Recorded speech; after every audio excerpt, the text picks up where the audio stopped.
첫사랑, 처음 사랑, 이 단어를 듣는 순간 여러분 마음 가운데 떠오르는 생각은 어떤 것들입니까? 중고등학교 시절에 여러분들이 하셨던 그 풋풋했던 사랑, 대학 시절 기억하고 있는 그 뜨거웠던 사랑, 혹은 지금 내 옆에 앉아 있는 나의 영원한 첫사랑.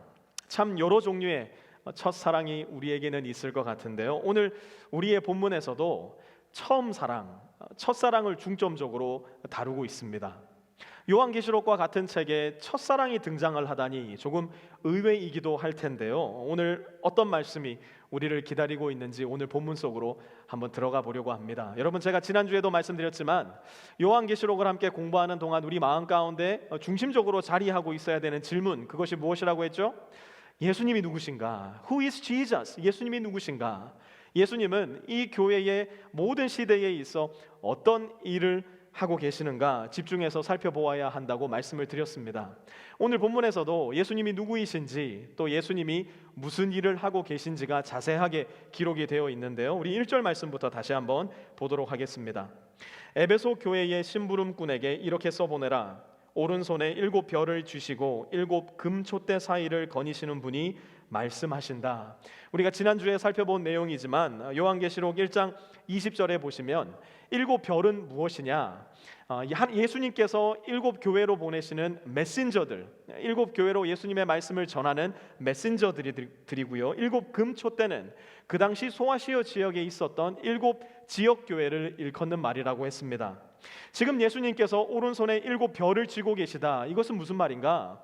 예수님께서 이 7 메신저를 보내셔서 교회들에게 하실 말씀이 있으시다는 겁니다. 그렇다면 예수님이 7 금촛대 사이를 거니신다는 말은 무슨 뜻인가? 예수님께서 교회 안에 계시고 교회와 함께 계시며 교회를 향해서 하실 말씀을 계속해서 가지고 계시다는 것을 뜻하는 것이라고 말씀을 드렸는데요. 오늘 본문은 에베소 지역에 있는 교회, 7 지역 교회 중에서도 에베소라는 지역에 있었던 특정 지역 교회를 향해서 예수님이 하시는 말씀이 기록이 되어 있습니다.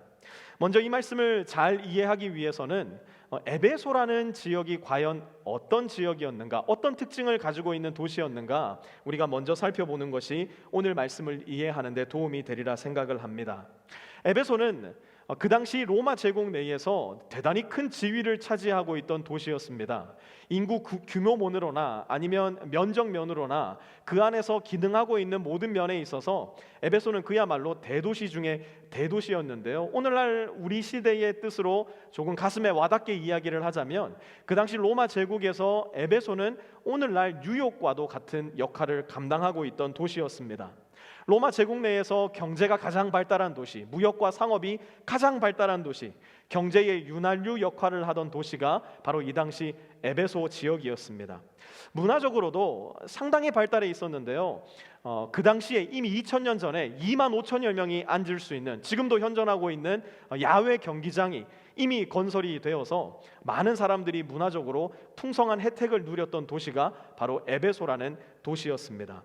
종교적으로는 아르테미스라는 여신을 가장 열정적으로 숭배하고 열정적으로 섬기던 도시가 바로 이 에베소였는데요. 현존하는 최고의 고대 유물 중 하나가 저 그리스에 있는 파르테논 신전입니다. 그런데 이 에베소에 있었던 아르테미스 신전의 규모가 그 큰 파르테논 신전의 2배 이상이 되었다고 기록이 되어 있습니다. 그래서 이 아르테미스 신전은 고대 7대 불가사의 중 하나에 들어갈 만큼, 그만큼 규모나 화려한 면에서 타의 추종을 불허하는 그러한 건축물이었습니다. 뿐만 아니라 에베소는 로마 황제를 숭배하는 황제 숭배 사상이 고도로 발달된 도시였습니다. 먼저 시저의 신전이 있었고요. 요한이 요한계시록을 쓸 당시의 황제였던 도미티아누스 황제를 숭배하는 도미티아누스 신전이 상당한 규모로 건축이 되어 있었던 곳이 바로 에베소 지역이었습니다.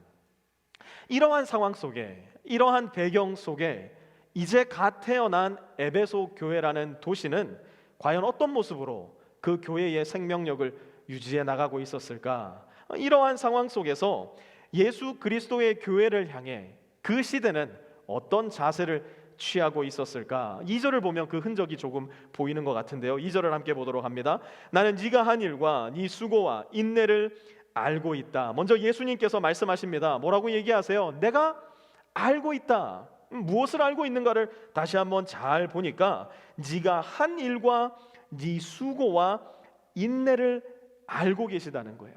주님 어디 계셔요? 저희가 지금 이렇게 고통받고 있는데, 지난주에 살펴보지 않았습니까? 환난과 고난 중에 있었던 교회, 주님 도대체 뭐 하고 계셔요? 라고 교회가 울부짖을 때 주님이 말씀하시는 거예요. I know. 내가 알고 있다. 너의 그 인내와 너의 그 수고를 알고 있다. 그러면 여러분, 에베소 교회가 과연 어떤 수고를 했을까요? 무슨 일을 했길래 예수님께서 너의 수고를 알고 있다라고 말씀하셨을까요? 교회의 핵심이 무엇이겠습니까? 당연히 우리 주 예수 그리스도의 복음을 전하는 일입니다. 에베소 교회의 신도들은 그야말로 성실하고 충성되게 에베소 지역 가운데 복음을 전했던 것으로 보입니다. 그들이 복음을 전하자 에베소 지역에서 일어났던 일이 사도행전 19장에 이렇게 기록이 되어 있는데요. 함께 잠깐 보도록 하시죠. 이 일이 에베소에 사는 모든 유대 사람과 그리스 사람에게 알려지니 그들은 모두 두려워하고 주 예수의 이름을 찬양하였다. 그리고 신도가 된 많은 사람이 와서 자기들이 한 일을 자백하고 공개하였다. 또 마술을 부리던 많은 사람이 그들의 책을 모아서 모든 사람 앞에서 불살랐다. 책값을 계산하여 보니 은돈 5만 잎에 맞먹었다. 에베소 교회는 복음을 전하고 힘에 지나기까지 수고했습니다. 얼마나 성실하고 충성되게 복음을 전했던지 17절을 한번 다시 보세요. 그들은 모두가, 몇몇 사람이 아니에요. 에베소 지역에 살던 사람 모두가 예수님의 이름을 두려워하고 그 이름을 찬양하게 되었다는 거예요. 더 나아가서 전문 마술가들, 오늘날로 치자면 이렇게 우리가 흔히 볼 수 있는 추릭을 사용하는 그런 마술가가 아니라 사이비 종교의 교주들, 사이비 종교를 신봉하는 신도들을 일컫는 말일 텐데요. 그들의 밥벌이 수단이었던 마술책들을 모아서 다 불에 던져 넣어버린 겁니다. 그 수치가, 그 돈의 규모가 얼마나 컸던지 무려 은돈 5만 잎이었다고 기록을 하고 있습니다. NLT 성경은요, 고맙게도 이 은돈 5만 잎이 오늘날의 수치로 따지자면 어느 정도 되는가를 이렇게 기록을 하고 있는데요. 한번 보시죠. The value of the books was several million dollars. 오늘날 우리의 수치로 계산을 하자면 several million dollars라는 거예요. several million dollars가 우리 한국 돈으로 치면 한 6, 70억 정도 되지 않을까 생각을 하는데요. 그 정도의 가치가 있는 책들을 다 불에 던져 넣어버렸다는 겁니다. 왜 그랬을까요? 예수님의 생명의 복음을 듣고 나니까 자기들이 신봉했던 그 마술들은, 자기들이 행했던 그 모든 마술들은 거짓투성이었던 거예요. 사람들을 속이고 죽이고 자기들의 영혼을 파괴하는 것이라는 것을 이들이 깨닫게 되었던 겁니다. 그러니 그 큰 돈의 수치를 가지고 있는 것도 불에 다 던져 넣어버리게 됐더라는 것이죠. 뿐만 아니라 에베소 교회 성도들은 인내했습니다. 예수님을 따르는 믿음 때문에 일어나는 실질적인 갈등과 충돌들을 잘 버티어냈습니다. 그들이 복음을 전하자 이 지역에서는 종교적이고 경제적이고 문화적인 충돌이 한꺼번에 일어나 버리게 되는데요. 왜 그러냐? 에베소 지역만큼 종교적인 것이 경제적인 도시가 없었어요. 종교적인 것이 문화적인 도시가 없었기 때문에 종교적인 충돌이 일어나니까 경제적으로, 문화적으로 전부 다 소란이 일어나게 되더라는 겁니다. 이게 무슨 소리인지 한번 사도행전 19장 24절 26절 말씀에서 함께 보도록 하겠습니다. 데메드리오라고 하는 은장이가 은으로 아데미 여신의 모형 신전들을 만들어서 직공들에게 적지 않은 돈벌이를 시켜주었다. 곧 종교가 경제가 되어버린 겁니다. 그가 직공들과 이런 일에 종사하는 사람들을 모아놓고 말하였다. 여러분이 아시는 바와 같이 우리는 이 사업으로 잘 살고 있습니다. 그런데 여러분이 보고 듣는 대로 바울이라는 이 사람이 에베소에서뿐만 아니라 거의 온 아시아에 걸쳐서 사람의 손으로 만든 신은 신이 아니라고 말하면서 많은 사람을 설득해서 마음을 돌려놓았습니다. 이후에 기록되어 있는 사도행전 말씀을 보면요, 에베소 사람들은 급기야 바울과 그의 제자들을 경기장 안으로 다 끌고 들어가서 돌로 쳐 죽이려는 시도를 합니다. 그들의 문화의 심장 한복판에서 사람들을 죽여버리려는, 그리스도의 제자들을 없애버리려는 시도를 하게 되죠. 에베소 교회는 이러한 시련들을 잘 견뎌왔다는 겁니다. 인내해 왔다는 겁니다. 그리고 주님께서는 그 일들을 다 기억하고 계시더라는 거예요. 다 알고 계시더라는 겁니다. 뿐만 아닙니다. 2절 계속 한번 보시기 바랍니다. 또 나는 내가 악한 자들을 참고 내버려 둘 수 없었던 것과 사도가 아니면서 사도라고 자칭하는 자들을 시험하여 그들이 거짓말쟁이임을 밝혀낸 것도 알고 있다. 또 주님이 무엇을 알고 계시느냐? 악한 자들을 참지 않고 그들을 내버려 두지 않았다는 것을 아신다는 거예요. 여러분 한번 에베소를 생각해 보실 때 가장 쉽게 상상할 수 있는 것이 오늘날 뉴욕이라는 도시를 한번 생각해 보는 겁니다. 교회와 부딪히는 생각을 가진 사람들이 그 땅에 얼마나 많았겠습니까? 그러한 생각들, 철학들, 유행들에 그들의 믿음을 결코 타협하지 않았다는 거예요. 그게 에베소 교회였다는 겁니다. 한번 쉽게 구체적으로 얘기를 해보도록 하죠. 황제 숭배가 당연시 되던 그때 그것이 틀렸다고, 황제는 신이 아니라고, 황제는 정치적인 힘을 가진 한 사람에 불과하다고 이야기했던 것이 바로 그 당시 그리스도인들이었습니다. 아데미 여신 조각상을 집안 여기저기에 놓아두면, 목에 걸고 다니면 그 아데미 여신이 나를 지켜준다고 모든 사람들이 믿고 있던 그때에 아니라고, 사람의 손으로 만든 것은 그저 조각품에 불과하다고 그야말로 목숨을 걸고 얘기했던 것이 그 당시 에베소 성도들이었습니다. 아데미 신전에 가서 신전 창기들과 성관계를 가지면 내 아내가 집에서 애도 잘 낳고 우리 집이 잘 살게 된다고 모든 사람들이 믿고 있던 그때에 아니라고, 우리가 성관계를 가져야 될 사람은 나의 집에 있는 나의 사랑스러운 아내, 하나님께서 주신 그 한 사람밖에는 없다고, 그것이 하나님 앞에 선하고 아름다운 일이라고 에베소 교회 성도들은 말했다는 겁니다. 여러분, 내 주위에 모든 사람이 이쪽을 향해서 그렇다고 이야기할 때에 하나님의 진리의 말씀에 굳게 서서 아니라고, 그것이 틀렸다고, 이것이 맞다고 이야기하는 거, 그거 그렇게 쉬운 일이 아닙니다. 그러나 에베소의 신자들은 그 시대의 악한 생각과 그것을 거리낌 없이 전하고 가르치는 사람들에게 그야말로 온몸으로 맞서서 진리를 가르쳤다는 겁니다. 또한 에베소 교회는 사도가 아니면서도 교회 안에 들어와서 자기가 사도라고, 내가 전하는 말씀이 맞다고 이야기하는 사람들을 잘 분별해낸 교회였습니다. 에베소 교회는 사도 바울이 가장 긴 시간 사역했던 교회였고요, 성경에 정통했던 아볼로가 담임 목사로 있었던 교회였습니다.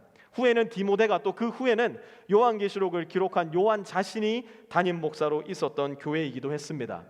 우리 한국식으로 이야기를 하자면 100년여의 역사를 통틀어서 이야기해 봤을 때 가장 먼저는 손양원 목사님이 초대 목사셨고, 그 이후에 길손주 목사님이 오셔서 후임을 하셨으며, 그 바통을 이어받아서 주기철 목사님과 옥하는 목사님이 담임하셨던 교회가 바로 에베소 교회와도 같은 교회였다는 겁니다.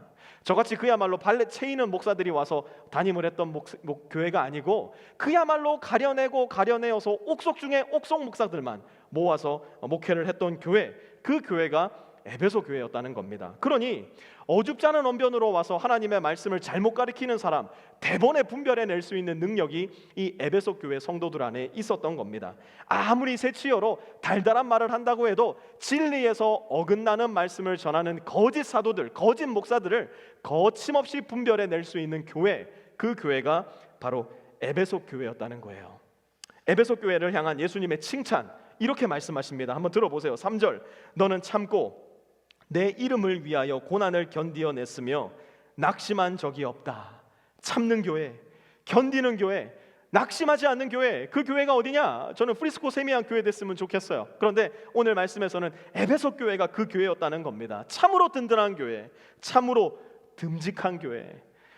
얼마나 훈훈한 편지입니까? 전 주님이 제 꿈에서라도 이런 편지를 한 번만이라도 좀 저에게 보내주셨으면 좋겠어요. 그런데 너무너무 아쉽게도 에베소 교회에 보내는 편지는 이렇게 마무리되지는 않습니다. 4절 한번 계속해서 보도록 할게요. 그러나 너에게 나무랄 것이 있다. 그것은 내가 처음 사랑을 버린 것이다. 주님께서 말씀하십니다. 그토록 수고한 에베소 교회였지만, 그토록 예리한 분별력을 가지고 있었던 에베소 교회였지만 여전히 나무랄 것이 한 가지가 있다라고 말씀을 하십니다. 그것이 무엇이냐? 얼마나 주님께서 이 말씀을 긴급하고 중요하게 하시고 싶었던지 헬라어 원어 순서로 그대로 번역을 하자면요, 이렇게 됩니다. 첫사랑, 네가 버렸어. 첫사랑, 네가 버려버렸어. 첫사랑을 버려버렸다는 거예요. 이것이 무슨 말인가?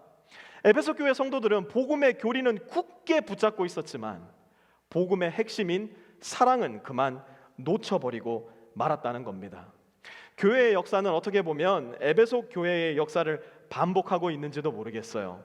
교리는 있지만 사랑은 없는 교회, 복음의 외침은 있지만 복음의 실천은 없는 교회, 사역은 열심이지만 사랑에는 왠지 그만 시들해져 버리는 교회.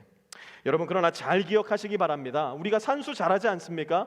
1에서 1을 빼면 0이 됩니다. 1에서 1을 빼면 아무것도 없는 거예요. 마찬가지로 복음에서 사랑을 빼버리면 복음도 없어지고 사랑도 없어진다는 사실을 우리는 교회로서 잘 기억하고 있어야 됩니다. 왜냐하면 복음이 곧 사랑이고 사랑이 곧 복음이기 때문이에요. 복음에서만 진정한 사랑을 발견할 수 있고 사랑이 있을 때에만 진정한 복음이 우리의 눈에 보여지기 때문에 그렇습니다. 요한일서 3장 18절은 이렇게 말씀합니다. 자녀되니 여러분, 우리는 말이나 혀로 사랑하지 말고 행동과 진실함으로 사랑합시다. 무슨 말일까요? 복음은 우리의 혀에만 머물 수 없다는 얘기예요. 우리의 말로만 보여질 수 없다는 얘기예요.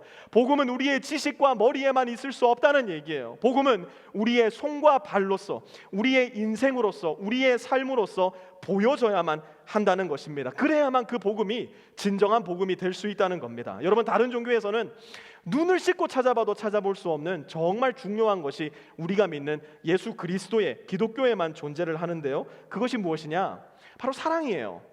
아유, 목사님, 다른 종교에도 사랑이 존재하던데요.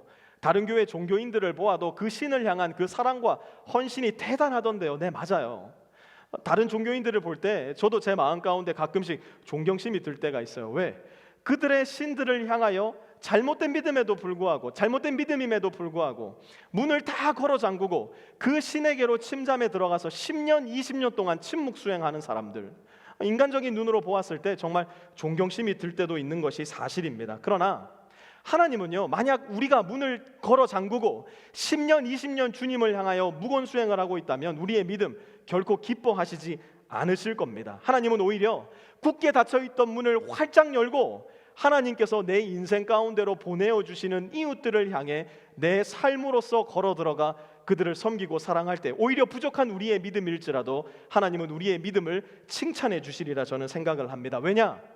우리가 믿는 하나님은 삼위일체의 하나님이시기 때문에 그래요. 이 말은 완전한 사랑의 관계 안에 세 분, 곧 성부와 성자와 성령의 하나님께서 한 분으로 존재하신다는 말이에요.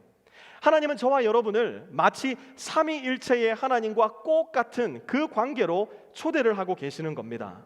우리가 이 땅에서 서로가 서로를 나의 몸처럼 사랑하고 섬겨줄 때, 그래서 우리 안에서 삼위일체 하나님 안에서 발견되는 그 사랑과 섬김과 순종이 발견될 때 우리가 믿고 있는 그 복음, 우리가 믿고 있는 기독교의 그 말씀이 더욱더 생생하게 살아나게 된다는 겁니다. 그것이 하나님께서 만들어 놓으신 하나님의 형상을 꼭 빼닮은 우리 인간 본연의 모습이고, 하나님을 믿는다라고 고백하는 저와 여러분들이 날마다 조금씩 회복해 나가야 되는 모습이라는 겁니다. 그런데 지금 오늘 에베소 교회 성도들의 모습 속에서, 그들의 삶 속에서 그만 이 사랑의 모습이 실종되고 말았다는 겁니다. 머리는 커질 대로 커져 있는데 가슴은 쪼그라들 대로 쪼그라져 버린 에베소 교회의 성도들, 복음의 구원은 높이 외치지만 복음이 가리키고 있는 사랑에는 그만 시들해져 버리고만 에베소 교회의 성도들, 이들을 향해서 예수님은 이렇게 말씀하십니다. 5절, 그러므로 네가 어디에서 떨어졌는지를 생각해내서 회개하고 처음에 하던 일을 하여라. 예수님의 말씀을 잘 살펴보시기 바랍니다. 먼저 어디에서 떨어졌는지를 잘 생각하고 회개하라는 겁니다.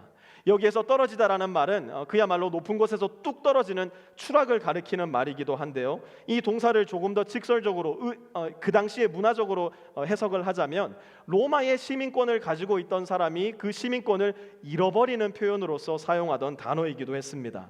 주님께서는 에베소 교회를 향해서 이렇게 말씀하시는 거예요.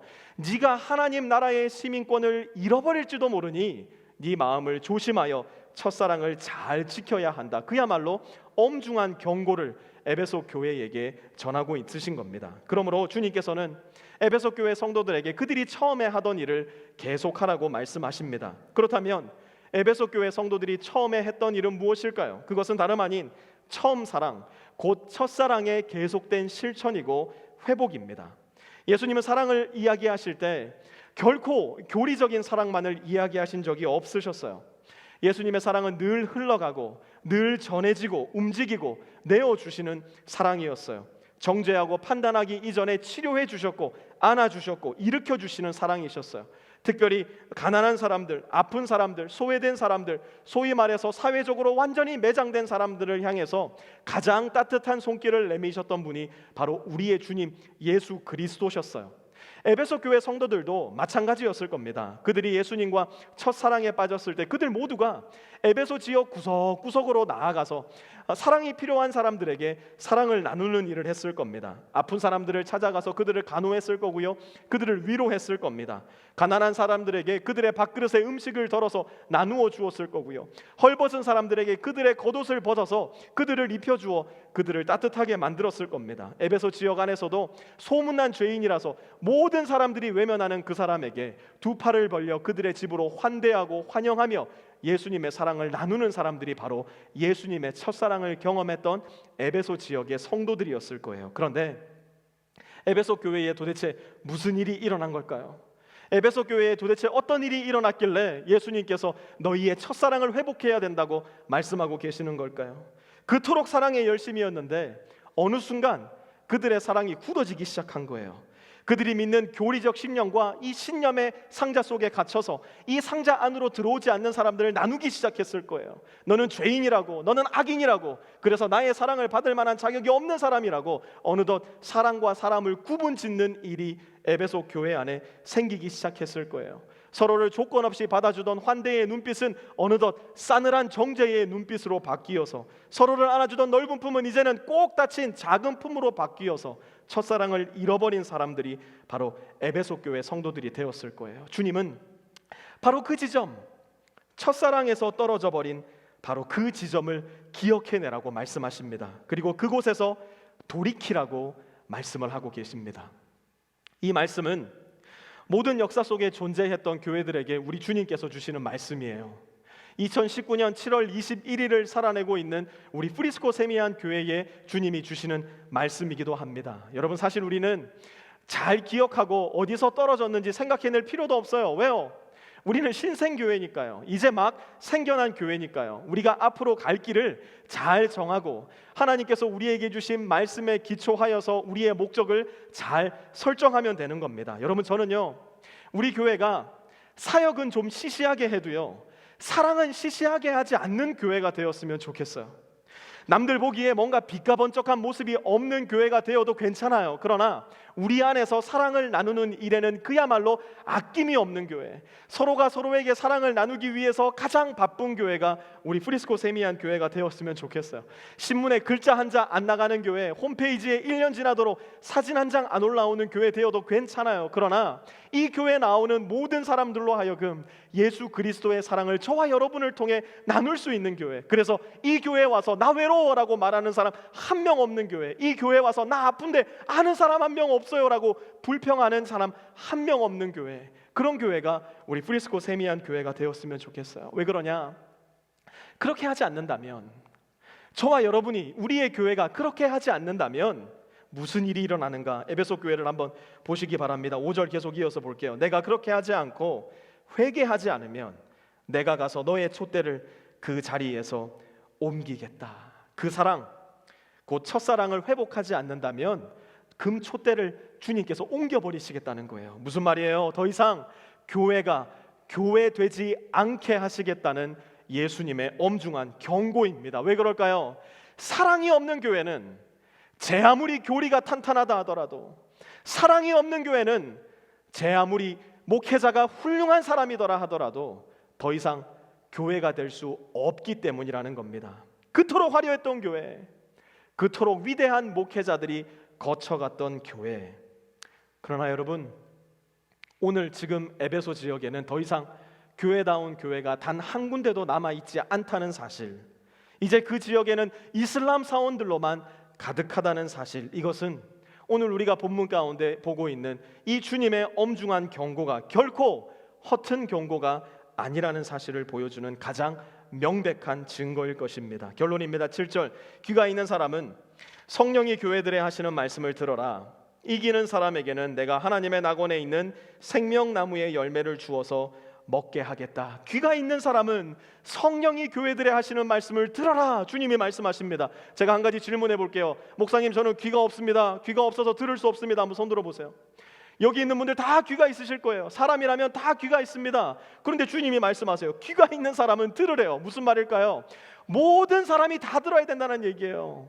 예수님께서 모든 사람에게 이 말씀을 하고 계시다는 이야기입니다. 무슨 말씀을 하시는 거예요? 왜 이 말씀을 하시는 거예요? 주님이 저와 여러분으로 하여금 이기는 사람이 되시길 원하기 때문에, 이기는 사람이 되어서 하나님 나라에 예비된 영원한 생명나무를 먹는 사람이 되기를 원하시기 때문에, 이 땅 가운데 살아가면서 악한 사탄 마귀에게 마음을 빼앗겨서 지는 사람이 되지 말라고 주님이 우리에게 이 말씀을 하고 있는 것입니다. 그렇다면 이기는 사람은 도대체 어떤 사람일까? 이기는 사람은 도대체 누구인가? 목사님, 제가 이기는 사람인지 아닌지 어떻게 알 수 있을까요? 예수님은 그것도 명확하게 말씀을 해주십니다. 요한복음 16장 33절 말씀인데요, 원체 많은 분들에게 익숙한 말씀이라서 좀 익숙한 개역 개정 말씀으로 한번 같이 읽어보도록 하겠습니다. 같이 한번 읽습니다. 시작. 세상에서는 너희가 환난을 당하나 담대하라, 내가 세상을 이기었노라. 여러분, 예수님이 세상을 어떻게 이기셨습니까? 예수님이 세상의 공중권세 잡은 자들을 어떻게 이기셨습니까? 하늘에 있는 10군단도 더 되는 천사들을 이 땅 가운데로 내려와서 로마의 정치 군사 체제를 완전히 전복시켜서 그렇게 세상을 이기신 분이 우리 예수님이셨나요? 그렇지 않습니다. 예수님은 이 세상의 힘과 권력으로 이 세상의 공중권세 잡은 자를 이기시지 않으셨어요. 하나님 나라의 질서, 곧 십자가의 사랑으로서 이 세상을 이기신 분이 바로 예수님이셨어요. 자기 자신을 내어주심으로, 자기 자신을 낮추심으로, 자기 자신을 십자가에 죽게 하심으로 세상을 이기신 분이 바로 우리가 믿고 있는 우리의 주님 예수 그리스도세요. 세상의 방식과는 완전히 다른 방식으로 세상을 이기신 분이에요. 그렇기 때문에 주 예수 안에 있는 우리도 마찬가지 방법으로 세상을 이겨야 합니다. 우리가 이기는 자가 되는 방법, 먼저는 우리가 예수님 안에 성실하게 머물러 있어야 됩니다. 예수님을 나를 구원하신 자로 알고 믿고 따르는 것, 더 나아가 예수님을 내 인생 매일의 주님으로 모시고 살아가는 것. 그러므로 예수님이 나를 사랑하셨듯이 나도 내 인생의 내 이웃으로 찾아온 그 사람들을 향해서 예수님의 방법대로 사랑을 나누어 가는 것, 그것이야말로 이기는 자가 되는 방법이라고 예수님께서 우리에게 가르쳐주고 계시는 겁니다. 제 아내는 가끔씩 저에게 엉뚱한 질문을 던집니다. 그 질문은 이런 겁니다. 여보, 당신 날 처음 만났을 때 뭐가 그렇게 좋았어요? 우리 처음 만났을 때 제일 처음 나눴던 대화 기억하세요? 우리가 제일 처음 만나서 갔던 그 식당, 우리가 처음 먹었던 그 음식, 내가 처음 입고 있었던 그 옷 혹시 기억나요? 살다 보니까요, 부부 사이가 조금 소원해질 때도 있더라고요. 조금 서로에게 섭섭한 마음을 가질 때도 분명히 있더라고요. 그런데 처음 아내를 만났던 바로 그 장소, 처음 아내가 입었던 바로 그 옷, 처음 아내와 같이 나누었던 그 식탁을 이야기하다 보면요, 어느샌가 제 마음속에 처음 아내를 만났던 그 감정이 새록새록 되살아나는 것을 느끼곤 하게 되더라고요. 첫사랑의 마음이 제 마음 가운데 조금씩 살아나는 것, 그래서 내 아내를 위해서라면 뭐든지 할 수 있겠다라는 생각이 다시금 마음 가운데 샘솟는 것을 느낄 때가 종종 있습니다. 예수님과의 첫사랑을 한번 이렇게 적용해 보는 것도 괜찮으리라 생각을 합니다. 우리가 처음 주님을 만났던 곳은 어딜까? 내가 처음 주님을 만났을 때 주님이 무슨 옷을 입고 계셨지? 내가 처음 주님을 만났을 때 주님이 무슨 일을 하고 계셨지? 한번 생각해 볼 수 있다면 주님을 향한 저와 여러분의 첫사랑, 우리 마음 가운데 새록새록 회복이 되지 않을까 기대를 해보게 됩니다. 여러분이 처음 주님을 만난 날 주님은 어디에 계셨습니까? 여러분이 처음 주님을 뵀던 그날 주님은 어떤 옷을 입고 계셨고 주님은 무슨 일을 하고 계셨습니까? 우리가 주님을 처음 만난 날 사실 주님은 골고다 언덕에 계셨어요. 저와 여러분이 처음 주님을 만난 날 우리는 그럴듯한 옷을 입고 있었을지 모르겠지만 주님은 온몸에 실오라기 하나 걸치지도 못한 채 온몸으로 수치와 치욕을 당해내셔야만 했어요. 저와 여러분이 처음 주님을 만난 날 주님은 골고다 언덕 위 십자가에 못 박히셔서 죽음을 당하시는 모습으로 저와 여러분을 만나고 계셨어요. 그것이 바로 우리가 주님을 처음 만난 날 바로 그날 그곳에서 일어난 바로 그 사건이었어요. 우리는 너무나 자주 주님을 향해서 원망과 불만을 터뜨립니다. 주님, 저한테 어떻게 이러실 수 있으세요? 주님, 어떻게 내 삶에 이런 일이 일어나도록 가만히 내버려 두실 수 있으세요? 주님이 어떻게 저한테 이러실 수 있단 말입니까? 네, 맞아요. 저와 여러분의 그 질문, 주님, 저한테 어떻게 이러실 수 있어요? 이것은 어떻게 보면 주님께 던져야 할 정확한 질문이에요. 주님은 우리에게 그러시면 안 되는 것이었어요.